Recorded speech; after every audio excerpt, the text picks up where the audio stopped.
I could not meet the audience requirements due to COVID-19. When I was growing up, I didn't know that I was struggling with my mental health. I thought that panic attacks and social anxiety were normal, and honestly, I was ashamed to admit that I even had them. The sad thing is that many of you can probably relate, as mental health is a large issue these days. Caring about mental health is not a character flaw. Many people struggle, but society does have ways to help. Today, we are going to discuss psychological disorders and how they can affect people that have them. Then we'll talk about the stigma around mental health and how that affects people. Finally, we'll talk about the options that people have to help themselves and others through their psychological disorders and the stigma. To start off, we'll discuss the psychological disorders. In her article, A List of Psychological Disorders, Kendra Cherry defines psychological disorders as behavioral symptoms that can cause distress and affect the lives of the people that have them. She talks about many categories, 3 of which being neurodevelopmental, anxiety, and depressive.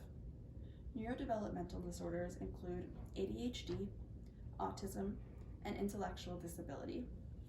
These can affect the learning, language, and behavior of the children that are diagnosed with them. These disorders change with age, but do not truly disappear. Anxiety is defined as persistent worry or fear with or without a threat. People with anxiety disorders often don't function normally. They avoid situations and don't receive proper interaction with people. Depressive disorders affect the mood and actions of the people that have them. They have lack of motivation, interest, and concentration. Now that we know a little bit more about psychological disorders, we can talk about the stigma around mental health.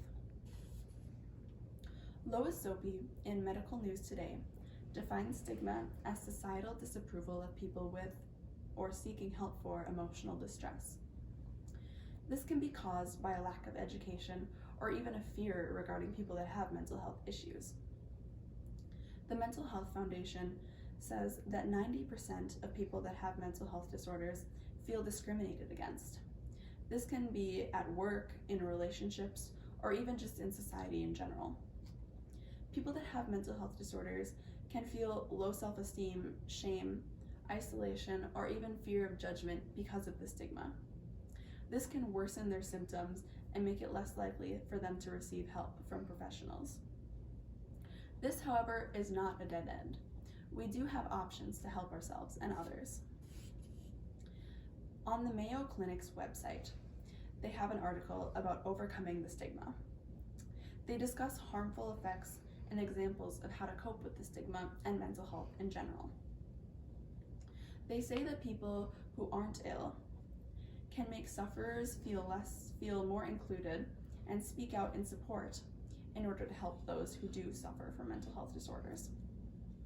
Those who are mentally ill can seek treatment, reach out to people that they trust, and not isolate themselves. They can also not show others that they're ashamed and recognize that they're more than their illness. The deconstruction of the stigma begins with education. In conclusion, passionate people can help to fight symptoms of illness and stigma. Today, we discussed the categories of mental health disorders. We also talked about the stigma around mental health and the effects that they have on people who already suffer. And we talked about fighting the stigma. The world should be informed so that people like myself don't have to suffer due to the stigma of mental health disorders.